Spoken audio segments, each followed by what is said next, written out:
तो चलिए प्यारे बच्चों, अब हम लोग इस वीडियो में वेद से संबंधित कुछ महत्वपूर्ण प्रश्नों को हल करने जा रहे हैं। जो कि ये इसमें जितने भी प्रश्न लिखे हैं, ये प्रश्न जो है बारंबार एग्जाम में आया करते हैं, इसीलिए इन प्रश्नों को एकदम याद रखना बहुत ही आवश्यक है। तो चलिए शुरू करते हैं। पहला है वेद से संबंधित प्रश्न में पहला है कि पूर्व वैदिक काल या ऋग वैदिक काल की जो रचना है वो कौन सी रचना है। देखिए, हम लोग जो पढ़े थे कि वैदिक काल यानी आद्य ऐतिहासिक काल का सिंधु घाटी सभ्यता और वैदिक काल, आद्य ऐतिहासिक काल को दो कालखंडों में डिवाइड किया गया है। एक तो सिंधु घाटी सभ्यता और दूसरी वैदिक सभ्यता। तो वैदिक काल या वैदिक सभ्यता, इसको दो भागों में डिवाइड किया गया था। पहला था पूर्व वैदिक काल जिसको कि ऋग्वैदिक काल भी कहा जाता है। ये 1500 बीसी से 1000 बीसी तक। और दूसरा उत्तर वैदिक, दूसरा कौन सा? उत्तर वैदिक काल, यानी कि जिस वेद की रचना 1500 से 1000 बीसी के बीच हुई, उस वेद की जो रचनाएं हैं उसको पूर्व वैदिक काल की रचनाएं कहेंगे।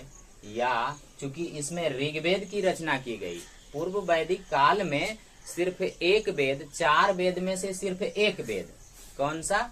ऋग्वैदिक की रचना की गई। इस कारण से पूर्व वैदिक काल को ऋग्वैदिक काल भी कहा जाता है। तो आपसे यहाँ एक क्वेश्चन ये भी हो सकता है कि बताइए कि पूर्व वैदिक काल को ऋग्वैदिक काल क्यों कहा जाता है? तो आपका सीधा सा उत्तर होगा कि पूर्व वैदिक काल, जिसका कि ईस्वी 1500 से 1000 ईस्वी बीसी है, इसी के बीच ऋग्वैदिक काल की रचना हुई। इस कारण से पूर्व वैदिक काल को ऋग्वैदिक काल कहा जाता है।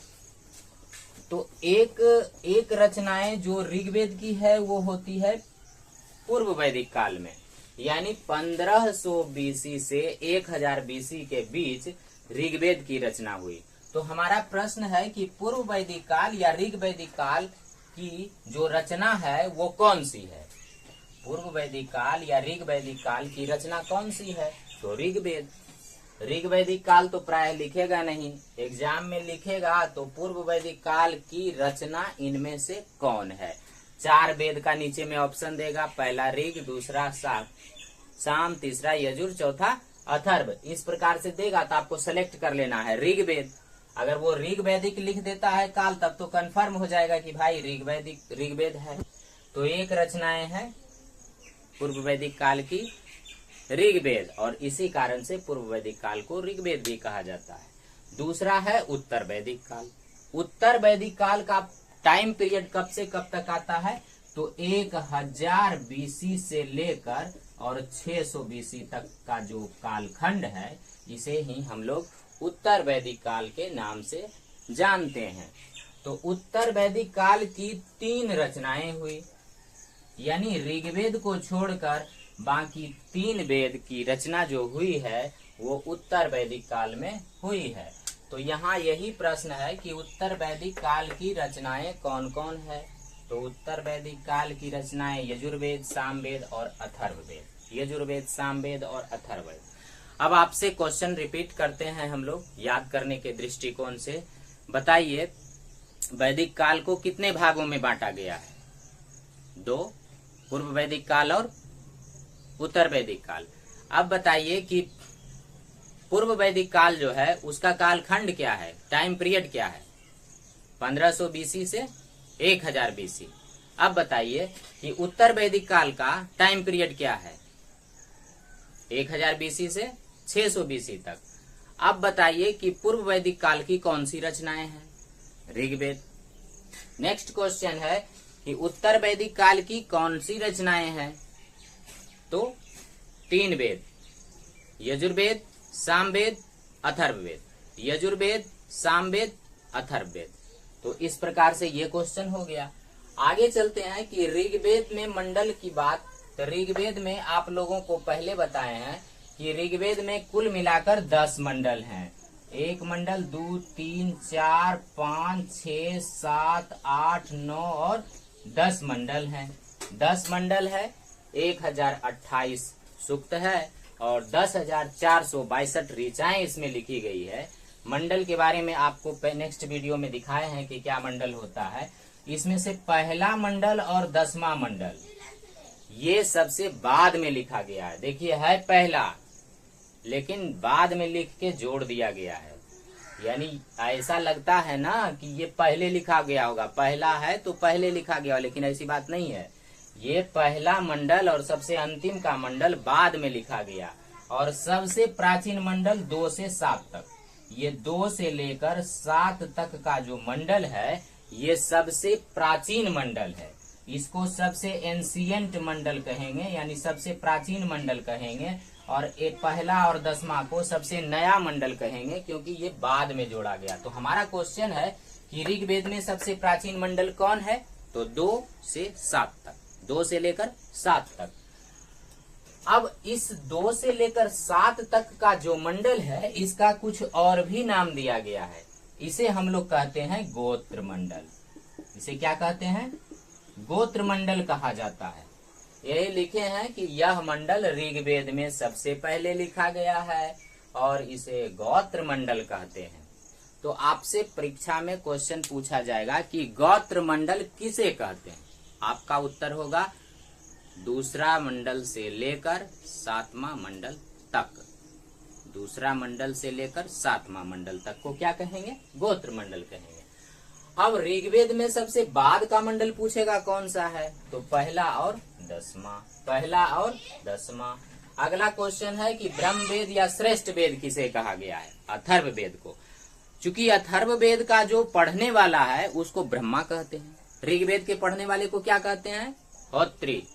ऋग्वेद के पढ़ने वाले को होत्री। यजुर्वेद के पढ़ने वाले को क्या कहते हैं? ट्रिक बताए थे, यजुर में 4 अक्षर है, यजुर्वेद 4 अक्षर है तो 4 वाला सेट करिए, अधवर्यु, अधवर्यु। अब सामवेद, सामवेद के गाने वाले को क्या कहते थे? उद्रात्री। अब अथर्व वेद के गाने वाले को क्या कहा जाता था? तो ब्रह्मा। अथर्व वेद के गाने वाले को ब्रह्मा कहा जाता था। इसी कारण से ब्रह्म वेद किसे कहा गया है? अथर्व वेद को। और इसको ब्रह्म चूंकि श्रेष्ठ है, ब्रह्म भगवान क्या है? श्रेष्ठ है, इस कारण से इसको श्रेष्ठ वेद भी कहा गया है। तो आप को रिलेट करके समझ सकते हैं कि अथर्व वेद के गाने वाले को ब्रह्मा कहते हैं, अथर्व वेद के गाने वाले को ब्रह्मा कहते हैं। इसी कारण से ब्रह्मा यानी कि ब्रह्मवेद हो गया, अथर्व वेद ब्रह्मवेद हो गया। ब्रह्म भगवान चूंकि श्रेष्ठ में श्रेष्ठ माने जाते हैं, इस कारण से अथर्व वेद को श्रेष्ठ वेद भी कहा जाता है। यानी ब्रह्म वेद या श्रेष्ठ वेद किसे कहा गया है? तो अथर्व वेद को। अब अथर्व वेद पढ़ाते समय आप लोग को बताए थे कि अथर्व वेद में प्रजापति की 2 पुत्रियां सभा और समिति का वर्णन किया गया है। तो आपसे क्वेश्चन ये किया जाएगा कि अथर्व वेद जो है उसके देवता कौन है? तो अथर्व वेद के देवता प्रजापति हो गए। अथर्व वेद के देवता कौन? प्रजापति। और ऋग्वेद के देवता कौन? तो इंद्र और अग्नि। इंद्र का प्रयोग ऋग्वेद में कितनी बार किया गया है? 250 बार। अग्नि का प्रयोग ऋग्वेद में कितनी बार किया गया है? 200 बार। अब 4 वेद को मिलाकर क्या नाम दिया गया है? तो चारों वेदों को जब एक साथ मिला देते हैं तो उसको बोलते हैं संहिता। यानी संहिता बोला जाए तो उसका अर्थ हो जाता है चारों वेद। संहिता का मतलब चारों वेद। कोई आदमी बोले संहिता, समझ लीजिए मैंने संहिता पढ़ लिया, समझ लिए उसने चारों वेद पढ़ लिया। या चारों वेदों को मिलाकर एक साथ नाम जो दिया गया है वो है संहिता। अब ऋग्वेद में अघन्या शब्द का प्रयोग किसके लिए किया गया है? तो गाय के लिए। आप लोगों को बताए हैं कि ऋग्वेद में जो है उस समय वस्तुओं का विनिमय, ये सोना चांदी इस तरह से, मतलब कि सोना चांदी जैसी कोई महंगी वस्तु तो थी नहीं। तो ऋग्वेद में जो है बहुत सारे कार्यों के लिए बहुत बड़ी संपत्ति के रूप में गाय को माना जाता था। और इस कारण से गाय का बहुत महत्व होने के कारण इसको अघन्या शब्द भी अघन्या शब्द से संबोधित किया जाता था, जिसका अर्थ होता है मारे जाने योग्य नहीं। यानी कि गाय को मारने के बाद जो है बहुत बड़ा अपराध माना जाता था। तो अघन्या शब्द का प्रयोग किसके लिए किया गया है? गाय के लिए।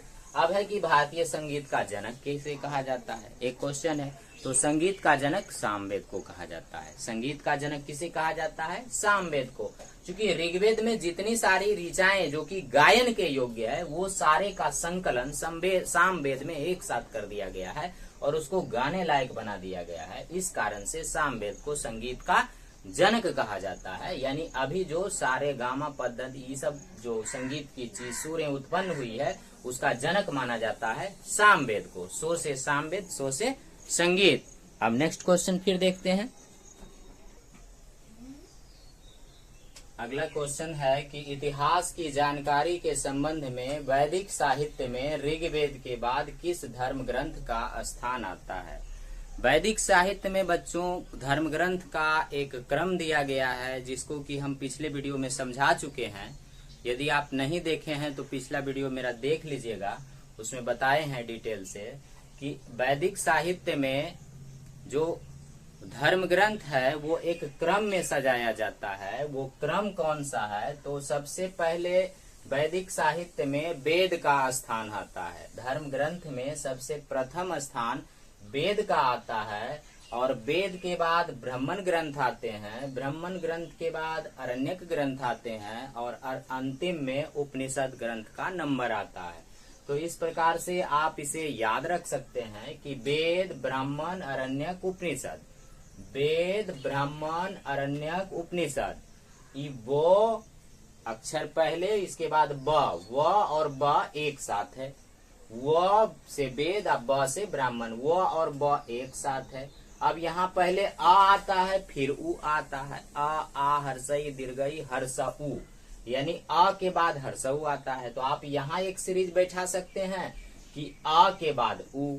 तो इस प्रकार से पहले वेद, तो वेद व और ब, वेद के बाद ब्राह्मण। यहाँ आइए तो पहले आ वाला सेट कर दीजिए, क्योंकि पहले आ आता है, तो अरण्यक और फिर उपनिषद। तो इस प्रकार से ये हमारा सीरीज है। तो यहाँ पे क्वेश्चन दिया गया है कि इतिहास की जानकारी, और चूंकि ये सारे के सारे इतिहास बताते हैं, भारत के इतिहास का वर्णन करते हैं, इस कारण इतिहास की जानकारी के संबंध में वैदिक साहित्य, ये सारे वैदिक साहित्य में ऋग्वेद के बाद किस धर्म ग्रंथ का नंबर आता है? तो वेद के बाद ब्राह्मण, तो ऋग्वेद के बाद जो है सो शतपथ ब्राह्मण का नंबर आता है। शतपथ ब्राह्मण ब्राह्मण ग्रंथ में सबसे महत्वपूर्ण ब्राह्मण ग्रंथ है शतपथ ब्राह्मण। अब अगला क्वेश्चन है कि परीक्षित को कुरुओं का राजा किस वेद में कहा गया है? कुरुवंश से संबंधित जो वंश थे, यानी कि कौरव वंश, पूरा पांडव वंश, वो सारे कुरुवंश कहलाते थे। तो कुरुओं का जो राजा है, महाभारत में आप लोगों ने देखा होगा, तो वो कुरुओं का जो राजा है, कुरु का राजा वेद में, यानी कि ये महाभारत की कहानी तो बहुत पहले की बात है, बीसी की बात है। और बाद में जब आर्य आए तो इन्होंने जब महाभारत को भी राजा, कुरुओं का राजा किस वेद में परीक्षित को कहा गया? तो परीक्षित को कुरुओं का राजा किस वेद में कहा जाता है? तो अथर्व वेद, जो सबसे नया वेद है, सबसे बाद का वेद है, सबसे बाद में जो वेद की रचना होती है, सबसे बाद में, उसमें अथर्व वेद में परीक्षित को कुरुओं का राजा माना जाता है। अब यहाँ पर बात आती है कि भाई परीक्षित कौन थे? तो आप लोग जानते होंगे कि महाभारत में अर्जुन का नाम सुने होंगे। गांडीवधारी जो हमारे वीर अर्जुन थे, महान वीर अर्जुन थे। तो अर्जुन जो थे, अर्जुन का जो बेटा था, जो चक्रव्यूह के युद्ध में मारा गया, अभिमन्यु, वीर अभिमन्यु, बालक वीर अभिमन्यु की कहानी आपने सुनी होगी, जो कि बहुत ही कम उम्र में बहुत अधिक वीरता का प्रदर्शन करता है। ये अभिमन्यु और उसकी पत्नी उत्तरा, अभिमन्यु और उसकी पत्नी उत्तरा से एक पुत्र उत्पन्न हुआ, जिसका नाम था परीक्षित। जिसका नाम क्या था? परीक्षित।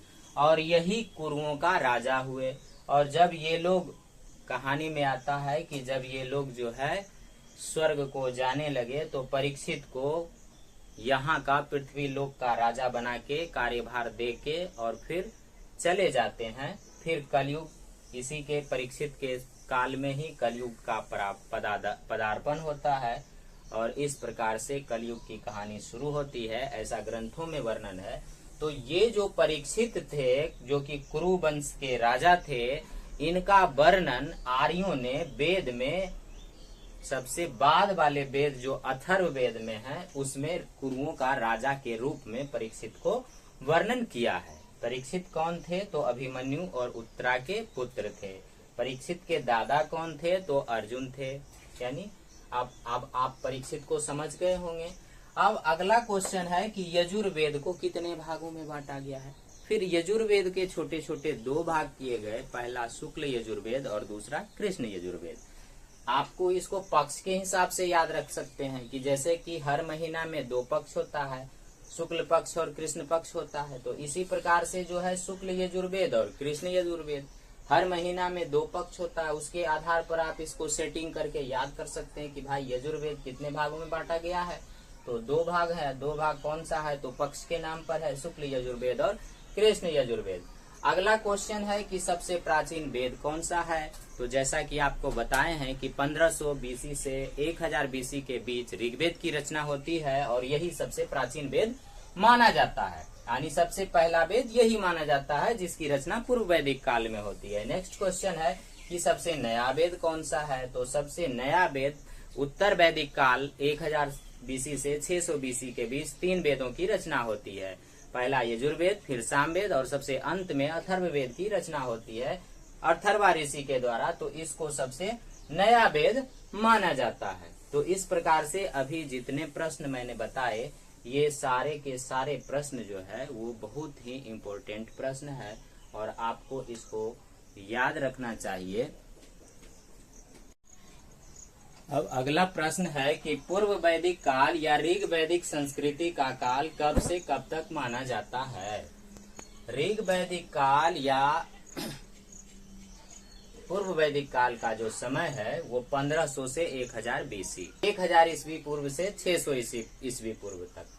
अगला क्वेश्चन है कि आर्य शब्द का शाब्दिक अर्थ क्या होता है। ये सारे जितने को प्रश्न हमने लिस्टेड किए हैं ये सारे एग्जाम में आ चुके हैं, यानी आए हुए एग्जाम के क्वेश्चन है, इसीलिए इसको आपको जानना बहुत ही आवश्यक है।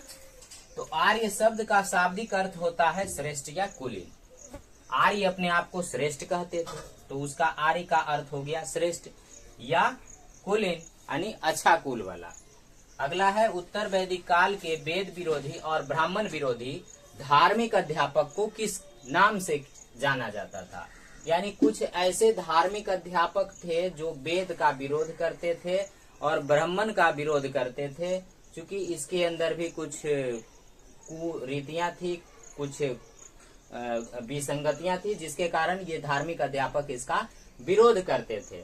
वेद का विरोध करते थे, ब्राह्मण का विरोध करते थे। तो वैसे धार्मिक अध्यापक को क्या कहा जाता था? तो ऐसे धार्मिक अध्यापक को श्रमण के नाम से जाना जाता था। श्रमण किसे कहा जाता था? तो वैसे धार्मिक अध्यापक जो कि वेद और ब्राह्मण का विरोध करते थे उसको श्रमण के नाम से जाना जाता था। अब है कि अगला कौन से 3 वेद संयुक्त रूप से त्रयी या वेद त्रयी कहलाता है। यानी त्रयी कहलाएगा या फिर क्या कहलाएगा? वेद त्रयी। तो वेद त्रयी का मतलब 3 वेद, वेद त्रयी या त्रयी का मतलब 3 गो तो रहेगा। कंफर्म है कि कितना रहेगा? 3। और याद रखिए कि इसमें पहला वेद में ऋग्वेद तो रहेगा ही, यानी ऋग वैदिक काल का जो पहला है सबसे वेद जो है ये ऋग्वेद है, और बाकी 2 वेद यानी यजुर्वेद और सामवेद जो है ये इसके साथ शामिल हो जाता है। यानी सबसे बाद वाला जो वेद है उसको हटा दिया जाता है और बाकी पहले से जो लगातार 3 वेद लिखा गया उसको ही कहा जाता है वेद त्रयी। सीधा आपको क्या याद रखना है कि वेद त्रयी किसको कहा जाता है कि शुरू से जो 3 वेद लिखा गया है। तो शुरू से 3 वेद कौन सा है? सबसे पहले पूर्व वैदिक काल में ऋग्वेद आया और उत्तर वैदिक काल में यजुर्वेद, सामवेद और सबसे लास्ट में अथर्ववेद। लास्ट वाला को हटा दिया जाता है, शुरू से 3 जो है वेद उसको कहते हैं वेद त्रयी। बस इतना ही ध्यान रखना है कि शुरू का 3 वेद वेद त्रयी कहलाता है। आगे है कि ऋग्वेद के किस मंडल में शूद्र का उल्लेख है। तो आपको बताए थे कि चातुर्य वर्ण समाज की कल्पना सबसे अंतिम मंडल में की गई है, यानी 10वां मंडल में की गई है, जिसमें कि 4 वर्ण आए हैं, ब्राह्मण, क्षत्रिय, शूद्र, ब्राह्मण, क्षत्रिय, वैश्य और शूद्र, जिसमें कि जो है भगवान ब्रह्म के मुख से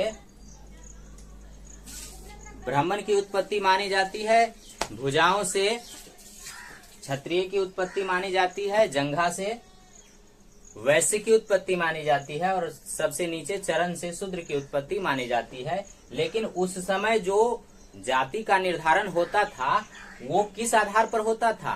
कर्म के आधार पर होता था। अभी जैसा नहीं कि जन्म के आधार पर ब्राह्मण का बच्चा है तो ब्राह्मण ही होगा, शूद्र का बच्चा शूद्र ही होगा। जिस समय इस चीज का निर्धारण किया गया था वो उस समय ऐसी बातें नहीं थी। उस समय बात था कि ब्राह्मण का बच्चा शूद्र भी हो जाएगा, वैश्य भी हो जाएगा, यानी जैसा कर्म करेगा वैसा होगा। यानी उस समय कर्म के आधार पर वर्ण व्यवस्था का वितरण किया गया था। यानी एक ही परिवार में 5 आदमी हो सकता है, चारों वर्ण का हो। तो इस प्रकार से तो उस समय जो है श्रेष्ठता का आधार था। अभी श्रेष्ठता का कोई आधार नहीं है, क्योंकि अभी जो है जन्म के आधार पर निश्चित किया जाता है। तो अभी पहले वाली श्रेष्ठता खत्म हो गई। तो इस प्रकार से आप समझ गए। अगला क्वेश्चन है कि अस्तो माँ सदगमय कहाँ से लिया गया? तो ये ऋग्वेद से लिया गया। अस्तो माँ सदगमय, एक चीज सुनते होंगे, चाणक्य प्रायः बोला करते थे कि अस्तो माँ सदगमय तमसो माँ ज्योतिर्गमय, यानी अंधकार से प्रकाश की ओर ले जाने की बात जो हो रही है, अस्तो माँ सदगमय। तो ये शब्द कहाँ से लिया गया है? तो ये ऋग्वेद से लिया गया है। अस्तो माँ सदगमय का शब्द ऋग्वेद से लिया गया है। आगे आप लोग को पढ़ाएं कि वेदों को अपौरुषेय कहा गया है, वेदों को श्रुति कहा गया है। तो अपौरुषेय, यहाँ क्वेश्चन है कि वेद को अपौरुषेय क्यों कहा गया है? अपौरुषेय का अर्थ होता है पुरुष द्वारा नहीं निर्माण किया गया, पुरुष ने उसका निर्माण नहीं किया है। यहाँ आंसर है कि क्योंकि वेदों की रचना देवताओं द्वारा की गई है। वेदों को अपौरुषेय क्यों कहा गया? क्योंकि वेदों की रचना देवताओं द्वारा की गई। ऋग्वेद का कौन सा मंडल पूर्णतः सोम को समर्पित है? तो 9वां मंडल। 9वां मंडल जो है वो पूर्णतः सोम को समर्पित है। प्रसिद्ध 10 राजाओं का युद्ध जिसे दशराग्य युद्ध के नाम से भी जाना जाता है। 10 राजाओं का युद्ध जिसे दशराग्य युद्ध के नाम से भी जाना जाता है, ये किस नदी पर लड़ाई हुआ था? तो परुष्णी नदी पर। ये बीपीएससी का क्वेश्चन आया हुआ है कि 10 राजाओं का युद्ध जो है वो दशराग्य युद्ध किस नदी के तट पर लड़ा गया? तो ये परुष्णी नदी के तट पर लड़ा गया। और इसमें भरत के राजा सुदास एक तरफ थे और दूसरी तरफ 10 राजाओं का जो आदिवासियों जनजातियों का एक ग्रुप बना और दोनों के बीच परुष्णी नदी के तट पर जाकर लड़ाई हुई है। और उस लड़ाई में भरत के जो राजा सुदास हैं वो विजय प्राप्त करते हैं। और इस प्रकार से इस युद्ध को 10 राजाओं के बीच ग्रुप होने के कारण दशराग युद्ध के नाम से जाना जाता है। तो ये किस नदी के तट पर लड़ाई हुई थी? तो परुष्णी नदी के। अगला क्वेश्चन है कि 800 ईसा पूर्व से 600 ईसा पूर्व के काल को किस नाम से जाना जाता है? तो ब्राह्मण युग। अब 1500 ईसा पूर्व से 1000 ईसा पूर्व के काल को पूर्व वैदिक काल, 1000 ईसा पूर्व से लेकर 600 ईसा पूर्व तक के काल को उत्तर वैदिक काल, और बीच से मूव करके एक क्वेश्चन निकाला गया है कि 800 ईसा पूर्व से 600 ईसा पूर्व के बीच के काल को किस नाम से जानते हैं? तो इसको हम लोग ब्राह्मण युग के नाम से जानते हैं। अगला क्वेश्चन है कि ऋग्वेद के किस 6 मंडल को वंश मंडल या गोत्र मंडल कहा जाता है? तो 2 से 7वां तक। 2 से 7 तक जो मंडल है ये सबसे प्राचीन मंडल है और सबसे पहले मंडल इसका निर्माण हुआ, इसको गोत्र मंडल कहा जाता है या वंश मंडल कहा जाता है। और सबसे बाद का मंडल पहला और 10वां। किस वेद में जादुई माया और वशीकरण का वर्णन है? अथर्ववेद में। अथर्ववेद में बच्चों जो है ये सबसे बाद का वेद है और इसमें जादुई माया और वशीकरण का वर्णन है। ऋग्वेद में कितना मंडल है? तो 10 है। कौन सा वेद अंशतः गद रूप में भी रचित है? तो यजुर्वेद है, यानी कि ये गद और पद दोनों में है। गोत्र व्यवस्था प्रचलन में कब आई? तो उत्तर वैदिक काल में। उत्तर वैदिक काल में किस देवता को सर्वोच्च स्थान प्राप्त था? प्रजापति। आप पढ़े थे कि उत्तर वैदिक काल का 3 वेद है, ये ऋग्वेद को छोड़कर बाकी 3 वेद है, और 3 वेद में अथर्व वेद का मुख्य देवता कौन था? प्रजापति। यानी उत्तर वैदिक काल में किस देवता को सर्वोच्च स्थान प्राप्त है? तो प्रजापति। और इस प्रकार से आज इसको समाप्त करते हैं। आप लोग को यदि वीडियो अच्छा लगा हो तो इसे लाइक, शेयर और सब्सक्राइब कर दें, ताकि दूसरे को भी फायदा हो और मुझे पढ़ाने में और ज्यादा उत्साह से मैं आपको पढ़ा सकूं। इसीलिए दोस्तों को शेयर कीजिए, और यदि आपको वीडियो अच्छा लगे तो लाइक भी कीजिए, ताकि मेरा मनोबल हाई हो सके। ठीक है, थैंक यू बच्चों। विशेष अगले वीडियो में